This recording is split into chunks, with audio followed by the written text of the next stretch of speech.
होने जा रहा है देश का सबसे बड़ा मुकदमा, आपकी अदालत, रजत शर्मा के साथ।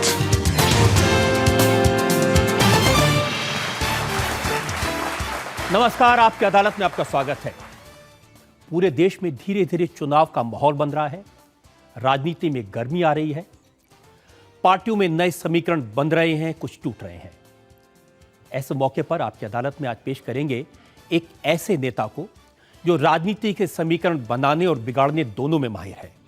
Please welcome Janata Dal United के अध्यक्ष शरद यादव।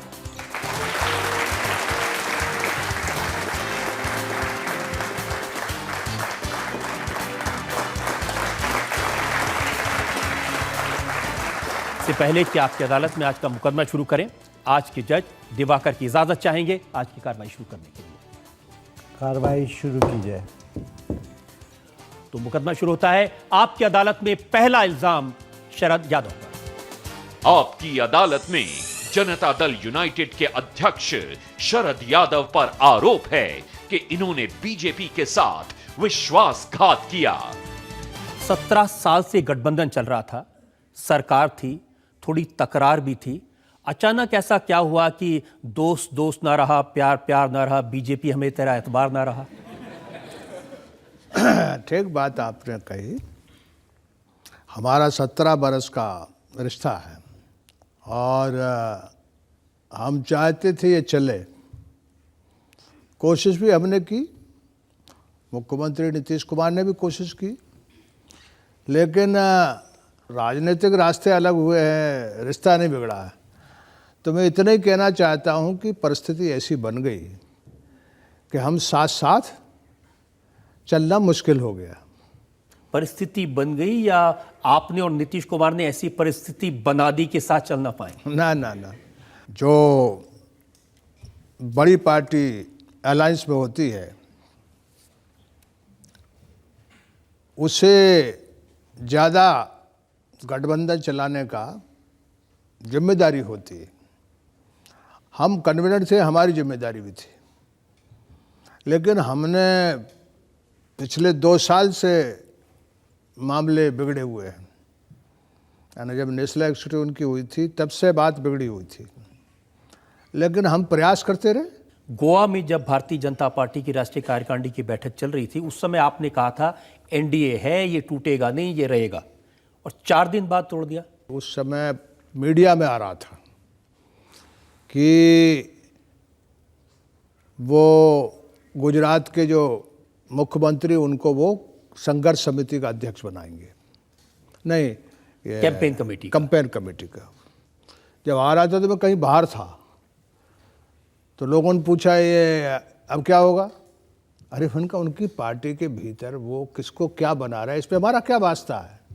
लेकिन बनने के बाद जो रजत जी भाषण हुए, उनसे ध्वनि निकलती है कि जो नेशनल एजेंडा है, जिसमें कभी इस तरह नहीं बात हुई, ख्याल रखा जाता है, उसमें ऐसे भाषण हुए कि लगता है कि देश में इनके सिवा कोई नेता नहीं है।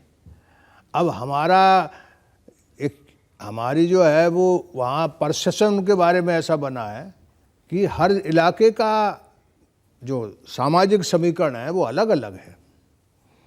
अब जैसे महाराष्ट्र है, आप खुद ही कह रहे हैं कि अपनी पार्टी में किसको कैंपेन कमेटी का चेयरमैन बनाए, इससे आपका क्या मतलब? नहीं, ठीक बात है, लेकिन आप इसी पर बात तोड़ दी। नहीं, हमने सुना, देश भर ने सुना, उनके जो भाषण में नाम नहीं ले रहा हूँ। क्या भाषण था, जरा बता दीजिए। नहीं, मैं नहीं चाहता कि जब यारी दोस्ती थी तो रास्ता उनका अलग हो गया, हमारा अलग हो गया।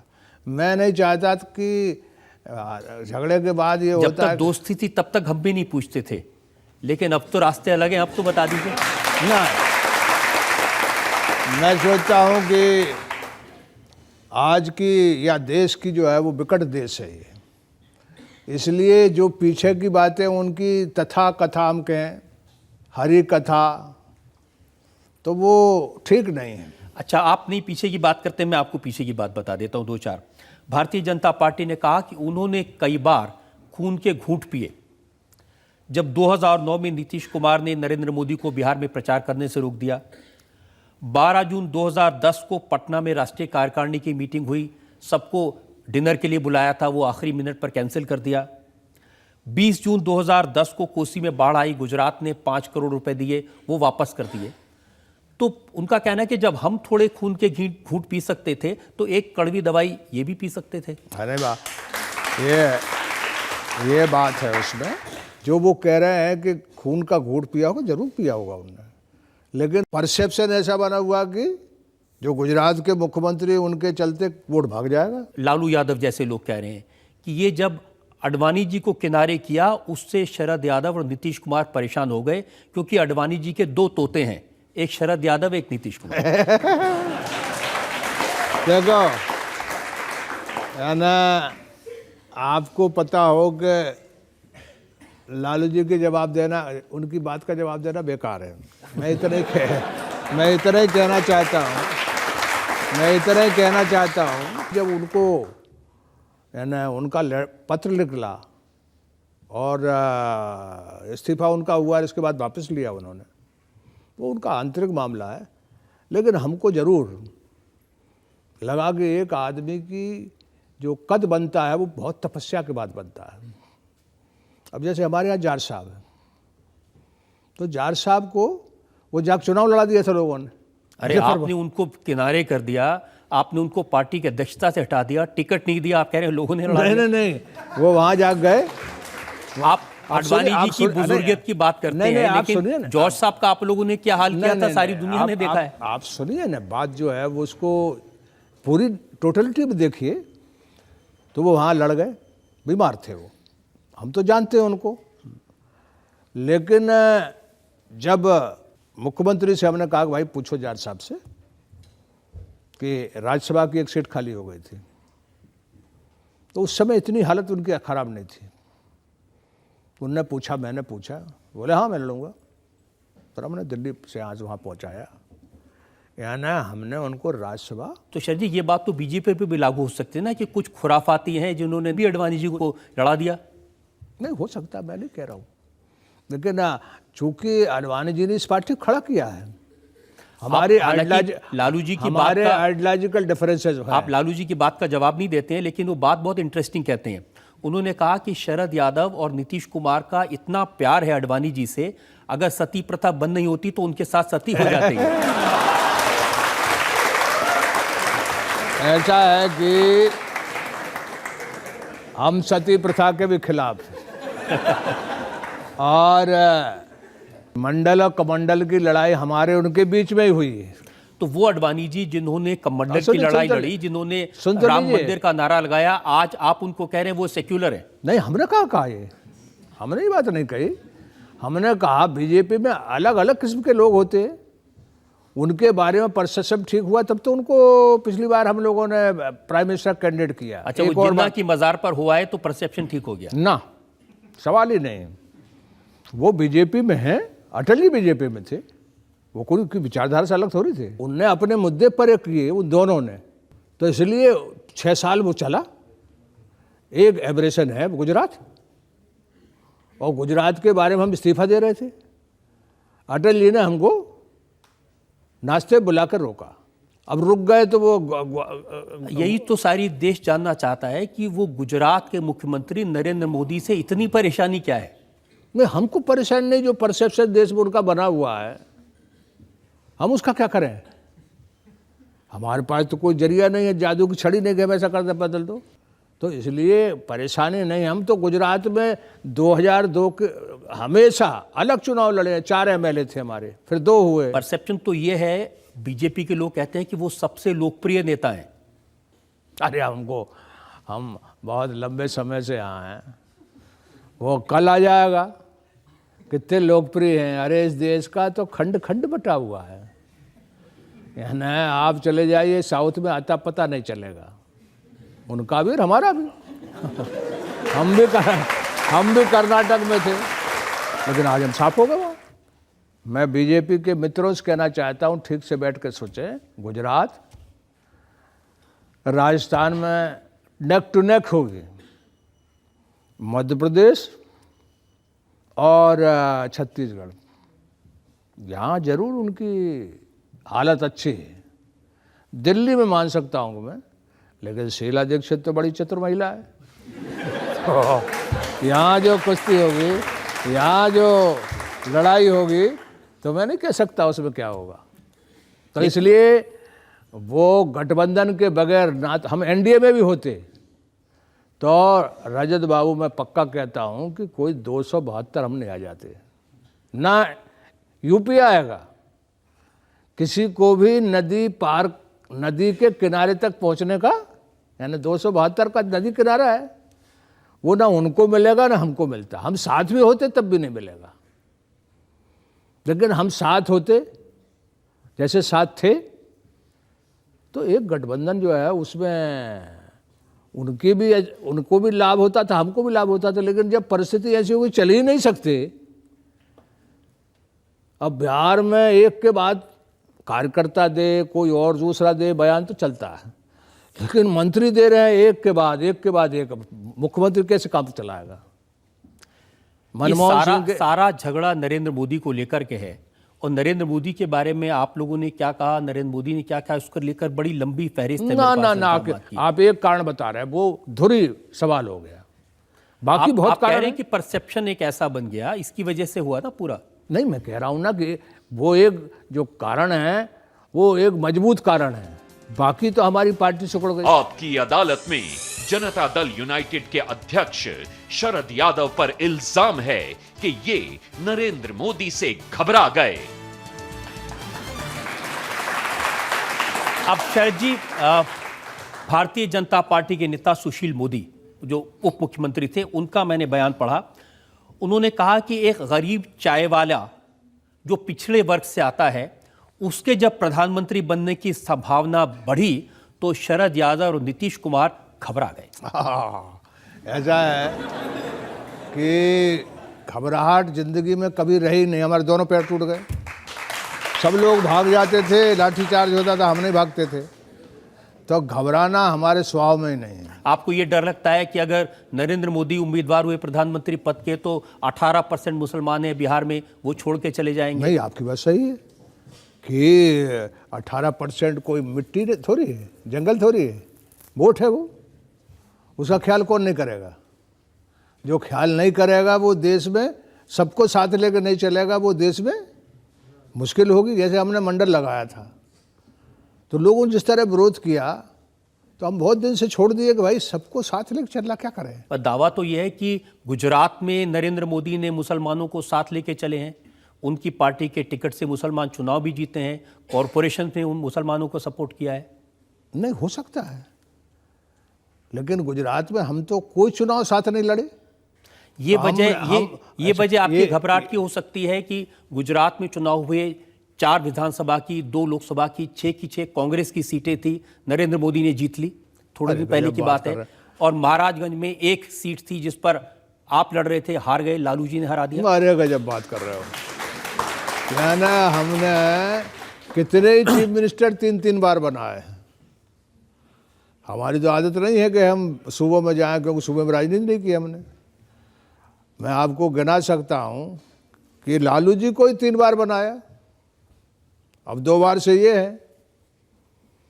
तो सवाल है एक बार नरेंद्र मोदी को भी बनवा दीजिए।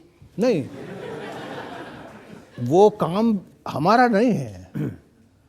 वो काम जो है वो कोई भी प्रधानमंत्री बनेगा, समाज के सब तरह के लोगों को साथ लेकर चलना पड़ेगा। ये महात्मा जी। आप ये मानते हैं कि नहीं मानते कि आज देश में जो लोकप्रिय नेता हैं उनमें से नरेंद्र मोदी हैं, जिनके नाम पर जनता में एक सपोर्ट बेस है? अटल जी ज्यादा कोई पॉपुलर नेता नहीं था। 24 पार्टी कैसे साथ लेना पड़ी उनको? रजत जी, देश का भूगोल बहुत बड़ा है। देखिए, ये एक सर्वे है जो अभी थोड़े दिन पहले हुआ था। इसमें लिखा है कि ये इंडिया टुडे मैगजीन का सर्वे है। इन्होंने कहा कि अगर नरेंद्र मोदी को प्रोजेक्ट किया तो एनडीए की सरकार बन जाएगी, और अगर नहीं प्रोजेक्ट किया तो फिर किसी की सरकार नहीं बनेगी। देखिए, एक बात कहूँ मैं, ये तो सर्वे वाले हैं, यानी पोथी ओथी वाले, हम तो आंखों देखी वाले हैं ना। मुझे आप बता दीजिए कि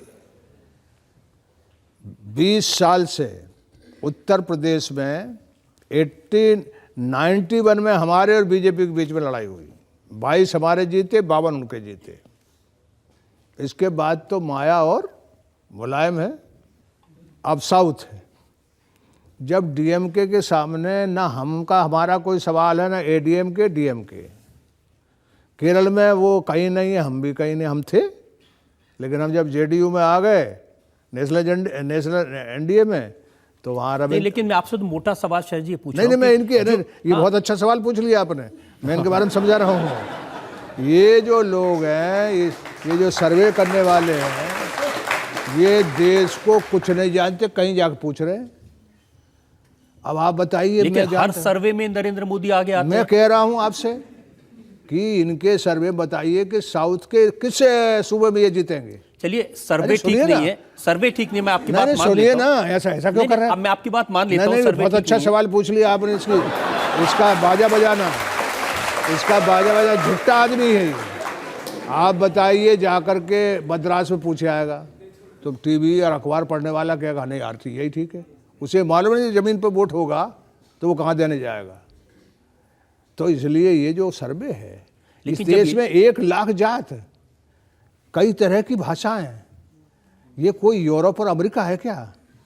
मगर वहां से जो देख के आते हैं, ये जोकर यहाँ करना शुरू कर देते हैं। बीजेपी के लोग ये कहते हैं कि जो लोग नरेंद्र मोदी की लोकप्रियता को स्वीकार नहीं कर रहे हैं, वो ऐसे ही हैं कि जब बिल्ली आती है, कबूतर आंख बंद कर लेता, सोचता है बिल्ली आई नहीं। नहीं, वो कहावत हम पे नहीं, ना हम कबूतर हैं और ना वो बिल्ली है। वो बीजेपी है, हम जेडीयू है, और जेडीयू ने भारत का राज छोड़ दिया। कोई पार्टी नहीं इस देश में।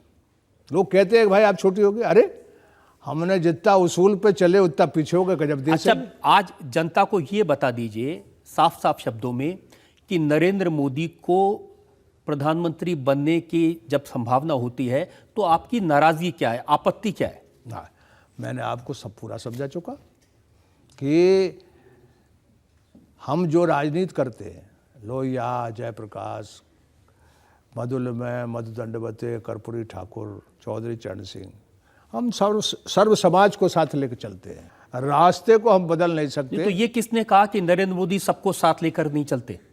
नहीं, मैं कह रहा हूं कि ये बात जो है वो जनता नहीं मानती। मैं आपसे सच कह रहा हूं रजत बाबू कि देश भर में जो लोग हैं उनमें कई लोग हैं जो ये नहीं मानते। कैसे नहीं मानती, कैसे समझेंगे? देखिए, गुजरात में 3 बार वो चुनाव जीत चुके। कांग्रेस की अभी मैंने आपको गिनाया 6 की 6 सीटें उन्होंने कब्जा कर ली। अरे भाई, हम 7 बाई इलेक्शन जीते, अभी 1 हार गए, तो 1 जो है वो उन्हीं की सीट थी। हाँ, मार्जिन ज्यादा हो गया। तो गुजरात देश नहीं है ना। नरेंद्र मोदी देश के प्रधानमंत्री क्या केवल इसलिए नहीं बन सकते क्योंकि आपका परसेप्शन ये है कि वो सबको साथ लेके नहीं चल सकते? अगर उनको साउथ में लड़वाया जाए तो वो वहाँ पे जीत नहीं पाएंगे, क्या सिर्फ यही एक वजह है? हाँ, नहीं, ठीक बात है, संभव नहीं है। ये केवल आपका परसेप्शन है या आप सारे देश को रिप्रेजेंट करते हुए ये कह रहे हैं? नहीं, हम राजनीति में हमारा अनुभव बहुत लंबा है और हम अपने अनुभव से कई चीज़ बता देते हैं। इस अनुभव से कह रहे हैं कि बहुत मुश्किल है, 272 एनडीए भी होता तो उसको नहीं मिलता, यानी हम साथ भी होते तो नहीं मिलता। अब 10 साल पहले का अखबार मेरे पास में है। 13 दिसंबर 2003 को कच्छ में जब रेल मंत्री थे नीतीश कुमार, ये प्रोजेक्ट के उद्घाटन के लिए गए। नरेंद्र मोदी के साथ विराजमान थे स्टेज पर और उन्होंने कहा, मुझे पूरी उम्मीद है कि बहुत दिनों तक गुजरात के दायरे में सिमटकर नरेंद्र मोदी नहीं रहेंगे, देश को उनकी सेवा मिलेगी। 10 साल पहले का था। अब जब वो देश की सेवा करना चाहते हैं तो उनकी तार काट दी। बिहार के मुख्यमंत्री ने इस बात का बाकायदा लॉजिकल जवाब दिया है।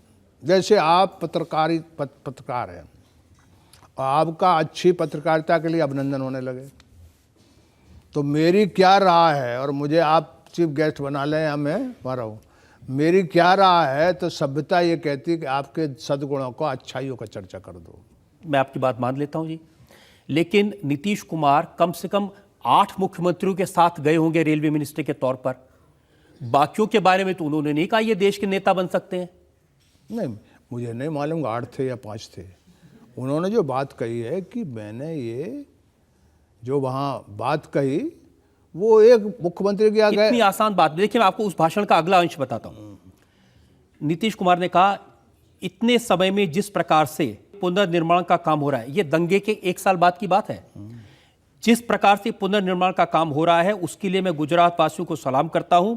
गुजरात सरकार जिसका नेतृत्व नरेंद्र मोदी जी कर रहे हैं उनको धन्यवाद और बधाइयां देना चाहता हूं। तो ये नीतीश कुमार ने कहा था। नहीं, ये जो आपने पढ़ के दिखाया वो पूरा बयान लाइए। उस पूरे बयान में जो बात उन्होंने कही और उन्होंने साफ कहा है कि जो दाग है उसके बावजूद भी गुजरात में अच्छा काम हुआ है और उन्होंने सफाई दी। उन्होंने साफ साफ कहा है नीतीश कुमार कोई ऐसी बात नहीं कहेंगे, उनके बारे में ये जान लीजिए कि वो कोई ऐसी बात नहीं कहेंगे। यही मैं जानने की कोशिश कर रहा हूं कि 10 साल पहले का दाग है, उसके बावजूद उन्होंने अच्छा काम किया है, अच्छी गुजरात में सरकार चलाई है और इनको देश का नेतृत्व करना चाहिए, इतना तक उन्होंने कहा। तो अब क्या समस्या आ गई? नहीं, रजत बाबू एक बात मानिए कि 10 साल पहले की थी। मैं तो गुजरात में कितने चुनाव लड़ा हूं, यानी 3 बार मुख्यमंत्री जब वो रहे हैं। केशुभाई पटेल थे, उसके पहले की बात। आप मेरे सवाल के देखिए आप गोल कर रहे हैं। मैं ये पूछ रहा हूँ नीतीश जी से आपने जैसे कि कैसा आपने पूछ लिया उसका पूरा जवाब सुनिए। अच्छा, पूरा जवाब दीजिए। ये बात ये ना कि नीतीश कुमार ने 10 साल पहले कहा तो हम हर बार चुनाव लड़ रहे थे। मुझे तो नीतीश नहीं कहा, वो तो जाता था वहाँ और जो कुछ भी साधन होता था, हमारी पार्टी में नियम है कि ट्राइबल एरिया में सबसे पहले पैसा जाएगा, चंदा बंदा जो भी आता है। तो नीतीश कुमार वहाँ चंदा दे के आए। यदि ये बात सही है या ये बात सही है, लेकिन ये तो बात मेरे साथ तो कर्म कर रहा। इस भाषण का तो पूरा वीडियो है, नीतीश कुमार जी नहीं, ये आजकल का खेल चला हुआ है। मैं कह रहा हूँ कि मेरे साथ तो कर्म में साथ था, वो एक्शन में साथ था। मैं एक्शन देखूंगा कि ये बयान निकलेंगे, इनको देखूंगा। और हमने भी कई बार कहा होगा, हाँ गुजरात के मामले में हमने नहीं कहा, लेकिन कई बातें जो है वो कई लोगों के बारे में हम कहते हैं। अब शिकायतें भी कैसी कि नरेंद्र मोदी ने टोपी नहीं पहनी। अरे भाई, टोपी पहनने से आदमी सेक्युलर होता है क्या? नहीं, देखिए बात जो है वो टोपी और नई टोपी की नहीं है। आदमी के परसेप्शन के अनुसार जब एक्शन होता है तो लोग ध्यान रखते हैं, ऐसा ध्यान रखते हैं। कई लोग नहीं टोपी पहनते। जैसे मान लो हमको कोई मंदिर ले जाता, बड़ा बेकार पर लगता हमको। कोई मस्जिद में कहता यहाँ चलो बम मचाओ, अरे हम मंदिर मस्जिद मानते नहीं। हम तो आदमी को, जो जिंदा आदमी उसको मंदिर मस्जिद मानते हैं। तो हम तो ना घंटा बजाते ना कहीं अजान देते। तो इसमें क्या है? इसलिए जी कुछ लोग ये भी कहते हैं कि जिस तरह की लोकप्रियता नरेंद्र मोदी की है देश भर में, उसको लेकर के नीतीश कुमार के मन में कहीं ईर्ष्या है, थोड़ी जलन है। ना, ये देखिए ऐसा है ना कि हम तो 74 में जीते थे और जयप्रकाश से बड़ा तो मास लीडर कोई नहीं है। उनके बाद आप कह सकते हैं अपोजिशन में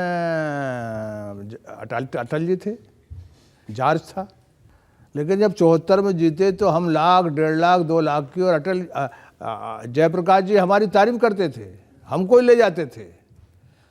तो हम उनके अनुपस्थिति में जब वो डायलिसिस में हो गए तो सारी जगह हमको घुमाया उनने। तो हम ये मान जाए हम बड़े लोकप्रिय। मैं बार बार आपसे 2013 की बात करता हूँ, आप 74 की बात करते हैं। आपका बताइए ना, अब नरेंद्र मोदी को की लोकप्रियता को लेकर के परेशानी क्या है? ना, ये तो जो है वो आपका मीडिया लग गया है। अब मीडिया सब नहीं लगा है और फिर वो मालदार सूबे से आते हैं। हम लोग नॉर्थ इंडिया के लोग जो है वो है ना लड़ते ही रहे। कोई युद्ध हो, कोई हमला हो, हम ही लोग लड़ते रहे। 1857 में हमारे इलाके में हुआ। तो अंग्रेजों ने साउथ के लोगों को, खास करके आपको एक बताता हूँ। अब बहुत दूर चले गए आप। ना, वो जाना जरूरी है। बहस से ही आजकल राज गोली से नहीं चल रहा, बहस से चल रहा। तो वहाँ जो सूरत में अब्दुल्ला भाई थे,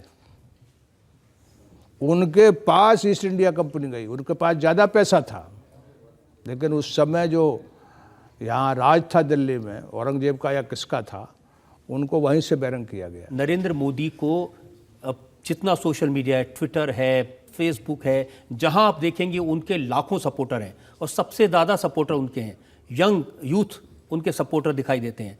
तो परेशानी क्या है? अरे लिख लो, ये जितने लोगों ने ये इस तरह का काम किया है, मैंने कहा कि आज इस देश में ना यूपीए ना एनडीए, हम भी होते तो 272 नहीं पहुंचेंगे। तो ये कौन सी चीज़ है? हम तो 2/3 नहीं, मैं ये जो सर्वे की बात है वो भी ऐसे ही है। ये बेकार है, नहीं मानते हम, ये बेकार है। आप साबित हो जाएगा आपकी अदालत में, ये गवाही रही, हमारा बाद में देख लेना आपका हमारा असेसमेंट कितना बड़ा है, पक्का रहता है। ठीक है, तो ये तय रहा कि जब चुनाव के नतीजे आएंगे, जब लोकप्रियता साबित हाँ, होगी बिल्कुल। या नहीं होगी, तब फिर हम आपको बुलाएंगे और जनता नहीं के सामने कहेंगे कि आप सही थे, और नहीं अगर तो फिर आप सही हुए तो हम कहेंगे आप सही हाँ थे। बिल्कुल। आपकी अदालत में जनता दल यूनाइटेड के अध्यक्ष शरद यादव पर इल्जाम है कि इन्होंने अपनी विचारधारा से समझौता किया। शरद जी, 21 सितंबर 2012, ज्यादा दूर तो नहीं है, आपका बयान मैंने पढ़ा। आपने कहा कि सूरज पूरब की बजाय पश्चिम से निकल सकता है, पर नीतीश और शरद यादव कांग्रेस के साथ नहीं जा सकते। एक बात बताता हूं, जो ये नौजवान लोग हैं याद रखेंगे, ये धरती गोल है और ज़्यादा गोल है इस देश में। बीपी सिंह की सरकार बनी तो समर्थन था बीजेपी का। इसके बाद इतिहास मत भूलिए, देवगौड़ा जब प्रधानमंत्री बने तब यूनाइटेड फ्रंट, लेफ्ट और कांग्रेस ने हमको बाहर समर्थन दिया था। हमारी खूबी ये है कि कोई हमसे ऐतराज नहीं करता। तो ये नारा ठीक है, कांग्रेस का हाथ शरद यादव और नीतीश कुमार के साथ। गलत है, बिल्कुल गलत है, ये बात गलत है। अरे नीतीश कुमार जी बार बार धन्यवाद दे रहे हैं कांग्रेस पार्टी को तो कि आपने हमारा आप बताइए, अब जिस आदमी को चीफ मिनिस्टर रहना है तो उसको 4 वोट मिल गए तो उनको धन्यवाद नहीं देगा तो क्या कहेगा? और उन्होंने ये भी कहा कि बड़े प्रसन्न है इस बात से कि प्रधानमंत्री ने उनको सेक्युलर होने का सर्टिफिकेट दिया है। मैं आपकी बात पे ये बताता हूँ, कोई पार्टी नहीं है बीजेपी को छोड़ के जिसने हमारे इस कदम को स्वागत नहीं किया हो। ये ज़्यादा पुरानी बात नहीं है, थोड़े दिन पहले कांग्रेस पार्टी के महासचिव दिग्विजय सिंह, उन्होंने बयान दिया था कि नीतीश कुमार भी कम्युनल हैं और वो कम्युनल ना होते तो जिस समय गुजरात के दंगे हुए थे उस समय इस्तीफा दे देते। रामविलास पासवान ने दिया था। नहीं, अब वो जो बात कह रहे हैं तो उसमें मेरा नीतीश जी से उस समय कोई बात इस पर नहीं हुई थी, उसका जवाब तो वो देंगे कभी। जो आपने पूछा, इसमें कोई ऐसी तथ्य वाली बात नहीं। मतलब कांग्रेस के साथ कोई डील नहीं हुई आपकी? कतई हमने पूछा भी नहीं कि भाई वोट दो कि नहीं दो, पहले एब्सटेन होने वाले थे। देखिए, जिस कांग्रेस के बारे में मैं तो अपने बारे में जिस कांग्रेस के बारे में नीतीश जी ये कहें कि ये भ्रष्टाचार की गंगोत्री है, आपने अभी थोड़े दिन पहले कहा था कि कांग्रेस ने देश को लूटा है। नहीं, मैंने सबसे ज़्यादा भ्रष्टाचार के मुद्दे, रजत बाबू, इस पार्लियामेंट में इतिहास है कि कॉमनवेल्थ गेम हो, चाहे वो 2G हो और चाहे वो अभी जितने लोग फंसे घूम रहे हैं, इनका पीछा और इनका घेरा बंदी पार्लियामेंट से बाहर में हम ही करते रहे। तो वो भ्रष्टाचार और सबको साथ लेकर चलना, ये हमारा। देखिए कितने खुश हैं लोग जब आप भ्रष्टाचार से लड़ने की बात करते हैं तो लोग ताली बजाते हैं। नहीं, ठीक बात है, बड़ी समस्या है वो। लेकिन अब तो आप उसी कांग्रेस की गोद में जाके बैठ गए जिसको आप भ्रष्टाचारी कह रहे थे। अरे गजब बात है, कोई देश में ऐसी कोई गोद नहीं है जिसमें हमको बिठाला जा सके। देखिए, जैसे नवीन पटनायक से जब पूछा गया कि आप बीजेपी के साथ हैं कांग्रेस के साथ, उन्होंने कहा इक्वी डिस्टेंस, बराबर की दूरी बीजेपी से और बराबर की दूरी कांग्रेस से। हमारा भी, हम कब कह रहे हैं कि हमारी इससे दोस्ती, अब तो एनडीए से निकल गए, इसलिए हमारा भी। जब मैंने कहा करप्शन और सबको साथ लेकर चलना, तो दोनों से हमारी बराबर की दूरी है। अच्छा देख लीजिए, मुलायम सिंह बाहर है, मायावती जी बाहर है, आपके करुणानिधि बाहर है, करुणानिधि, जयललिता जी बाहर है, आपके ममता जी बाहर है, लेफ्ट बाहर है। तो दोनों पार्टी से बड़ा, देखिए ये कोई आज की बात नहीं है कि कांग्रेस से आप दोस्ती कर रहे हो। पिछले साल राष्ट्रपति का चुनाव हुआ था, प्रणब मुखर्जी कांग्रेस के उम्मीदवार थे, यूपीए के उम्मीदवार थे, आप एनडीए में थे, आपने वोट किसको दिया? कांग्रेस को, प्रणब मुखर्जी को। ये आपने सही बात कही, वो हमने नहीं दिया, हमने नहीं दिया। हमने उनको, बाला साहब ठाकरे को भी आग्रह किया कि ये ठीक आदमी है, ये कांग्रेस का है जरूर, लेकिन देश को जानता है यहाँ कोई गैर राजनीतिक आदमी न बैठ जाए, नहीं 2014 में विकट परिस्थिति होगी। तो वो तो हमने अडवाणी जी से बात करके कहा कि नहीं हमारा नहीं है, हम तो ये कांग्रेस का साथ देना नहीं था ना, कतई नहीं। आप ये बताइए कि जिस समय प्रतिभा पाटिल का चुनाव हो रहा था तो शिवसेना नहीं गई थी क्या? और कोई ने हमसे कहा कुछ? गठबंधन में कोई हलचल हुई क्या?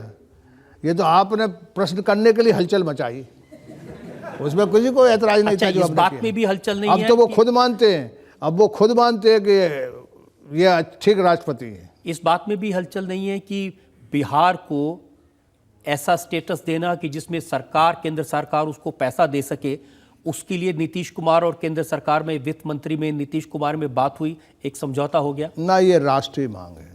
उड़ीसा, बंगाल, बिहार, आसाम, जो ईस्ट इंडिया कंपनी के सबसे पहले जो सूबे रहे, पूर्वी उत्तर प्रदेश, उसमें किसी को विरोध नहीं। नीतीश जी, सुनिए ना, विरोध इस बात में है, ये नेशनल मांग है, इसका कोई वास्ता नहीं। इसलिए विरोध, देखिए कहा तो ये जा रहा है कि ये जो एनडीए से आप अलग हुए हैं, बीजेपी का जो साथ छोड़ा है, ये इसकी स्पॉन्सरशिप कांग्रेस ने की है। हमको, हमारी पार्टी को कोई स्पॉन्सर नहीं कर सकता। और अब जो लोकसभा आएगी तो कांग्रेस अपने बिल पास कराने के लिए जेडीयू के 20 एमपीज का समर्थन मांगेगी। ऐसे कैसे मांग ले? आप कैसे ना करेंगे? मैं कह रहा हूँ कि हमने 33 आदमी, हम और आपके शिवसेना के, तब कोई, तो उसके बाद हम जो पार्लियामेंट के भीतर जो कांग्रेस पार्टी, अब अगर वापस एफडीआई का सवाल आएगा तो हम आपको बिल्कुल कांग्रेस से साथ खड़े होना पड़ेगा। ना, कोई सवाल ही नहीं। एफडीआई का सवाल जो है, या फूड सिक्योरिटी का बिल आएगा तो आपको तो उसको देखेंगे हम, वो कितनी दूर तक सही है, कितनी दूर तक नहीं है। जैसे सब पार्टियों की सहमति बन गई है लैंड एक्विजिशन पे। मैं मोटी सी बात बता दीजिए कि अगर कांग्रेस को आपकी मदद की जरूरत पड़ेगी सरकार बनाने के लिए या संसद चलाने के लिए, तो क्या आप कांग्रेस का साथ देंगे? नहीं, ऐसा आप जो सवाल पूछ रहे हैं, तो मैंने तो आपको बताया कि बीजेपी भी और कांग्रेस भी, जैसे प्रणब मुखर्जी के मामले में, तो इस देश में हमारे हाथ पैर ना बांधो, ठीक नहीं हो, किसी के मत बांधो। सवाल है कि हमारी जो पहले की, जो हम पार्टी में भ्रष्टाचार और तमाम चीज़ों के लिए पार्लियामेंट के भीतर कर रहे, वो कंटिन्यू होगा, उसमें कोई फर्क नहीं पड़ेगा।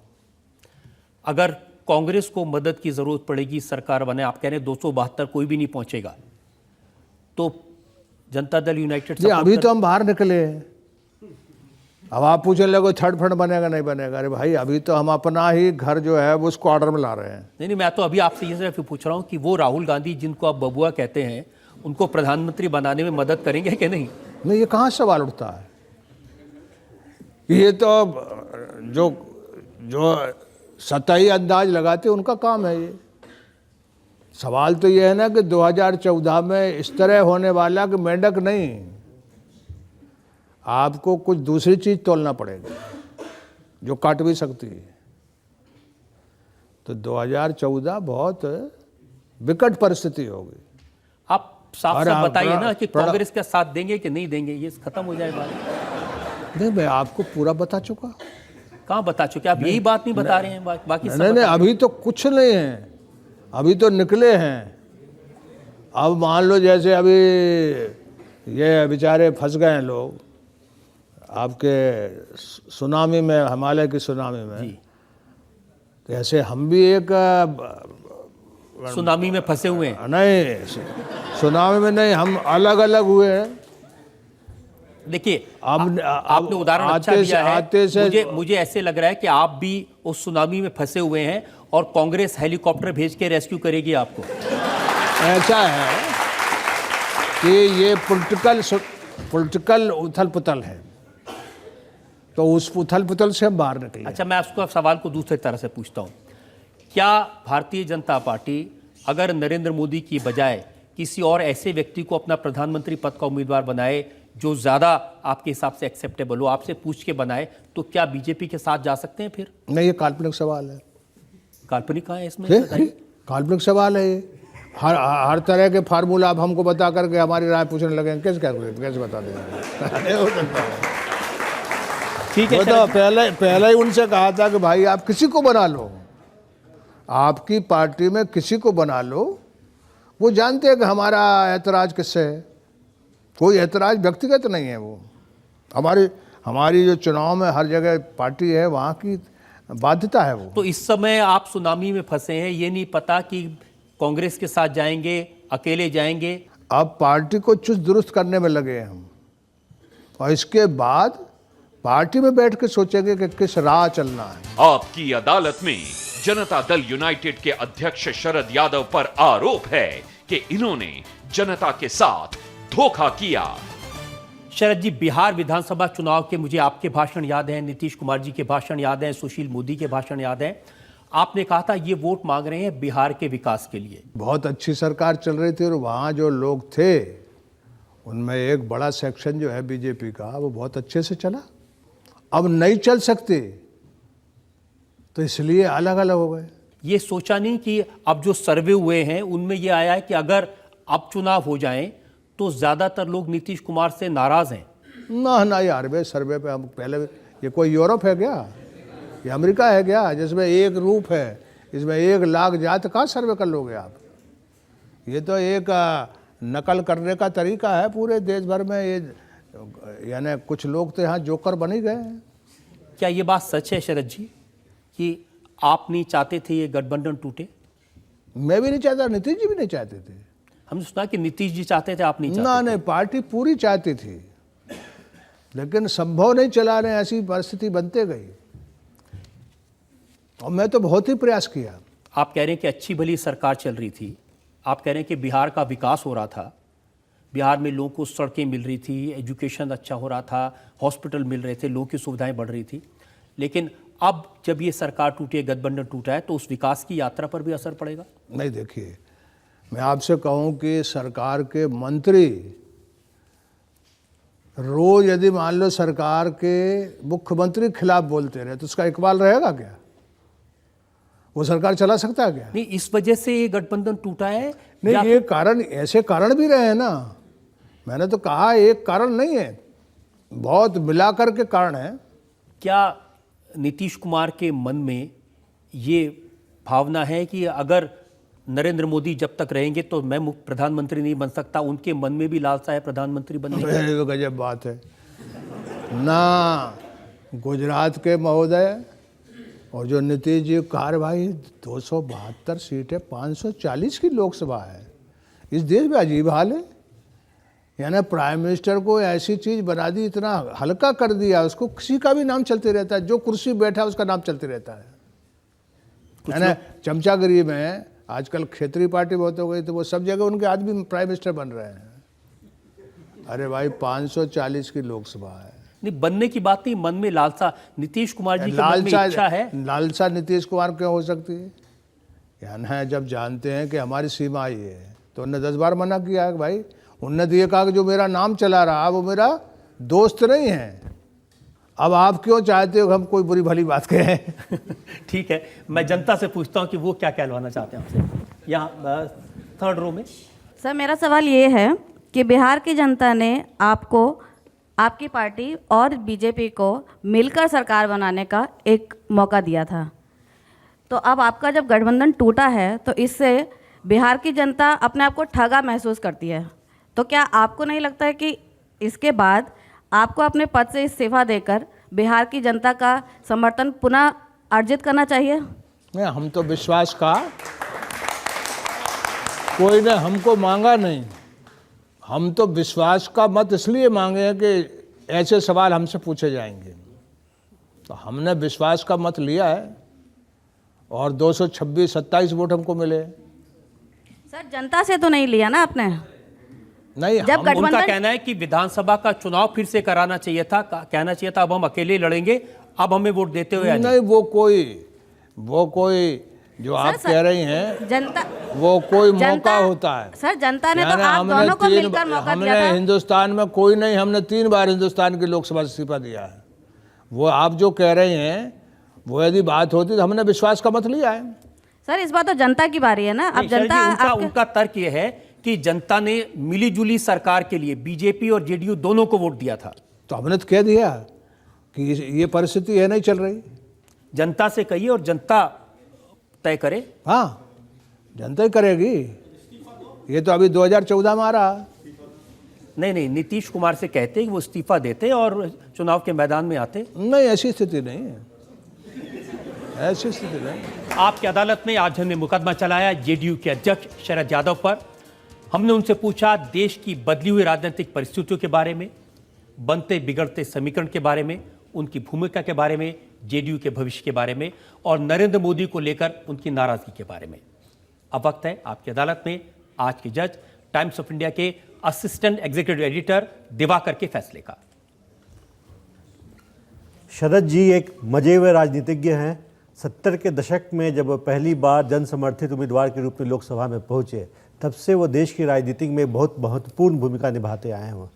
चाहे वो इमरजेंसी के खिलाफ की लड़ाई हो, चाहे वो मंडल कमीशन को लागू कराने का अभियान हो, इन सारी मुहिमों में वो अग्रिम पंक्ति में खड़े थे। पर आज हाल का जो घटनाक्रम है उसके बाद वो एक बहुत ही विषम मोड़ पे आ खड़े हैं। एक तरफ उनका खुद का हौसला है कि नरेंद्र मोदी को प्रधानमंत्री से रोकना है, दूसरी तरफ उनका जो भ्रष्टाचार और गैर कांग्रेसवाद के खिलाफ जंग करने का घोषित ऐलान है। इसके बीच में चुनाव करना उनकी तमाम कौशल के बावजूद एक कठिन चुनौती होगी, ये अदालत की राय है। ठीक है। देखना है कि आने वाले चुनाव में इस चुनौती को शरद यादव, नीतीश कुमार कैसे फेस करते हैं। आखिरी फैसला आपके हाथ में है, देश की जनता के हाथ में है। आप तय करें कौन सच्चा है, कौन झूठा है, कौन सही है, कौन गलत। हमारी मुलाकात होगी आपसे अगले सप्ताह एक नई शख्सियत के साथ। तब तक के लिए नमस्कार। धन्यवाद।